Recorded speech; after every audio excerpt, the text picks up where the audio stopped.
তো বলছি z is equals to x plus iy, then what does z minus 8 plus z plus 8 is equals to 20 represent mathematically? ঠিক আছে, আসলে আমরা কই তো পরের লাইনে কি হবে, আমরা z এর পরিবর্তে কি বসাবো, x plus iy বসাবো, x plus iy। তো আমাদের এখানে 300 কি বের করতে হবে, মডুলাস বের করতে হবে, ঠিক না? আমরা এক কাজ করি, এটাকে ওই পাশে পাঠিয়ে দিই, 20 minus x plus iy plus 8। এখন তোমার প্রশ্ন হতে পারে কেন এটাকে ওই পাশে পাঠাইছি, অকারণে তো পাঠাবো না, উত্তরটা এখন পেয়ে যাবা। মডুলাস বের করো, রুট ওভার রিয়েল পার্টের স্কয়ার, i এর কোএফিসিয়েন্টের স্কয়ার, ক্লিয়ার?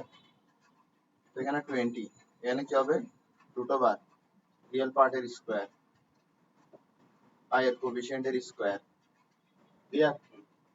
এবার দেখো, যদি আমি এটাকে লেফট হ্যান্ড সাইডে রেখে দিতাম এখানে না নিয়ে, তাহলে দেখা যেত এতক্ষণে এটা আর এটা একই সাইডে থাকে। এই দুইটা যদি একই সাইডে থাকে আমি রুট মুক্ত হইতে বেশি কষ্ট পাবো।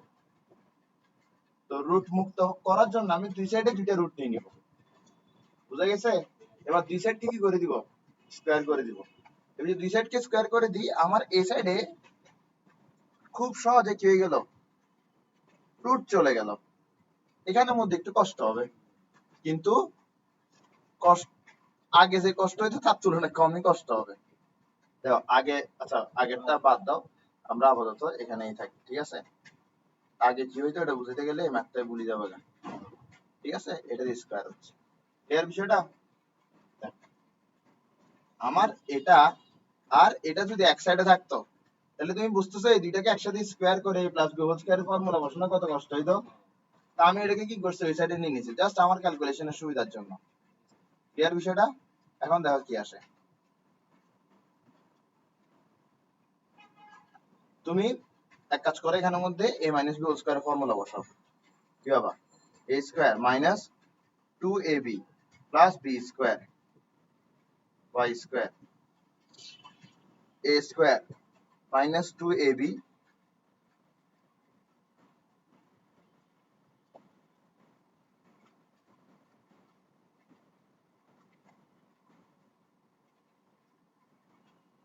প্লাস b স্কয়ার, মানে এটার স্কয়ার, এখান থেকে রুট চলে যাবে,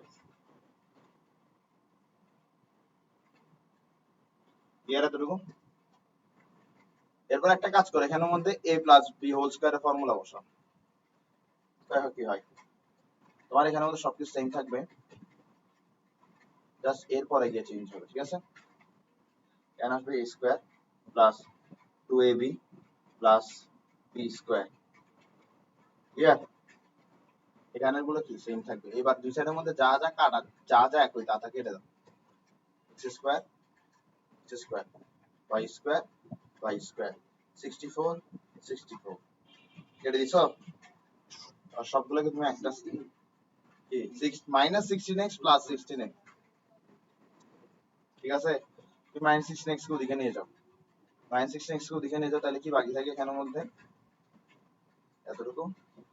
মাইনাস 16x কে এদিকে নিয়ে যাও, তাহলে এখানে 16x প্লাস 16x এর সাথে এটা কি হবে, যোগ হবে, তাহলে 32x, ক্লিয়ার? আর কি কিছু আছে বাকি, উপরে এমন কিছু আছে যেটা হিসাব হয় নাই। এখন কি করবা, দুই সাইডকে 8 দিয়ে ডিভাইড করবা, যদি 400 কে 8 দিয়ে ডিভাইড করো তাহলে 50, এখানে কি 5, এখানে এটা থাকুক, ওকে ওর সাথে মস্কারি করবো, দুষ্টামি করবো না আমরা। এখানে কি হবে 8 4 32 4x সমান সমান 0, ক্লিয়ার? হয়ে গেছে এতটুকু? বলো এরপরে কি করা যায়, বলো দেখি, এটা তুমি তুমি আমাকে বলবে এরপরে কি করা যায়। এরপর চাইলে আমরা এই যে রুট আছে এটাকে অন্য পাশে নিয়ে যেতে পারি, এরপর দুই সাইড স্কয়ার করে দিতে পারি, কারণ আমাদের রুট সহ কোনো ইকুয়েশন আমরা চাই না। রুট সহ কোনো ইকুয়েশন আমরা চাই, রুট সহ কোনো ইকুয়েশন আমরা চাই না।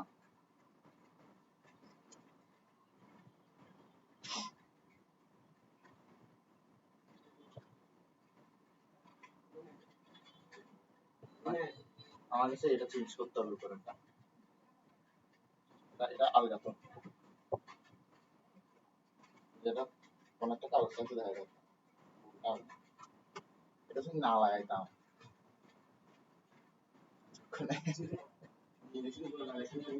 কি কোনটা? এটা জাস্ট এখানে গ্লু আছে, এখানে গ্লু আছে, এটা একবার টান মারি তুললে এটা আর লাগানো যাবে না। তো নতুনটা যতক্ষণ ধরে আসতেছে না এটা থাক। এখানের মধ্যে এটাকে আমরা ওই পাশে নিয়ে যাবো, এখানে থাকবে কি 50 প্লাস 4x, আর এখানে থাকবে কি 5 root over x plus 8 square plus y square. Clear? এবার দুই সাইডে আমরা কি করবো, স্কোয়ার করে দিব। যদি স্কোয়ার করি তাহলে এখানে কি আসবে, a স্কোয়ার অর্থাৎ এটা প্লাস 2ab অর্থাৎ 100 400 প্লাস b স্কোয়ার অর্থাৎ 16 25। এরপর ভেতরে কি আসতেছে, a square plus 2ab plus b square, আমি একটা একসাথে করে দিচ্ছি, ঠিক আছে, তারপরে y স্কোয়ার। ক্লিয়ার? মানে এখানে রুটটা চলে গেছে, এরপর এখানে প্লাস বি হোল স্কয়ারের ফর্মুলা বসে গেছে। ক্লিয়ার বিষয়টা? এবার দেখো, অপেক্ষা করো, আরো লম্বা কাহিনী আছে, এটা যা আছে তা বসুক। 25 কে মাল্টিপ্লাই করে দাও, 25 x স্কয়ার, 25 এর সাথে 16 মাল্টিপ্লাই করে কত আসে, ক্যালকুলেটর আছে? সমস্যা নেই, 25 এর সাথে কাকে মাল্টিপ্লাই করব, 16 কে, কত আসতেছে 400, 400x, 25 এর সাথে 64 কে মাল্টিপ্লাই করো, কত 1600, এরপর 25 এর সাথে y স্কয়ার কে মাল্টিপ্লাই করো। ক্লিয়ার? এবার তুমি যে সবগুলোকে এক সাইডে আনো, তুমি এক কাজ করো, 25 স্কয়ার না 25x স্কয়ার না, এটাকে এদিকে নিয়ে যাও, তাহলে কত থাকে 9x স্কয়ার। এটার হিসাব শেষ। তারপরে দেখো y স্কয়ার হিসাব করি, এখানে কোনো y স্কয়ার আছে নাই, তাহলে তোমার এখানে 25y স্কয়ার। এরপর আসো কার হিসাব করবে, এরপরে x এর হিসাব করো, ডাটা। এরপরে কার হিসাব করবো, কনস্ট্যান্টের, 2500 1600, এটাকে যদি তুমি ওদিকে নাও তাহলে কত থাকে মাইনাস 900 সমান সমান কত থাকে 0। কোনো কিছু আছে যেটা হিসাব হয় নাই না, তাহলে এতটুকুতে আমার কি অ্যান্সার ডান। এটা কিসের ফর্মুলা, এলিপস। দেন কি বলবা, so the above so the above equation অর্থাৎ এটা represents an ellipse। ঠিক আছে, বুঝে গেছে? আর তুমি আমাকে বলো, এতটুকু আসার পরে এলিপসের ফর্মুলাটা আলাদা করে লিখে ওটার সাথে এটা তুলনা করে এটাকে এলিপস বলাটা সহজ, নাকি বিসমিল্লাহ প্রশ্ন দেখে এটাকে এলিপস বলা সহজ? আরেকটা বিষয় হচ্ছে, তোমাকে এটা আমি এখন কেন শেখাচ্ছি না জানো, কারণ আমি যখন কনেক্ট শেখাবো তখন এলিপসের ইকুয়েশন তুমি এমনিতে জানবা, তখন তুমি এখান থেকে এলিপসের ইকুয়েশনে নিজে নিয়ে চলে যেতে পারবা। এখন আমি তোমাকে আলাদা করে নাটক করে এখানে শুধু আর বিভ্রান্তি দিয়ে তোমাকে কোনো লাভ নাই। ঠিক আছে, ক্লিয়ার? আমাদের জিওমেট্রি শেষ। জিওমেট্রি শেষ মানে হচ্ছে আমাদের চ্যাপ্টার শেষ। ঠিক আছে।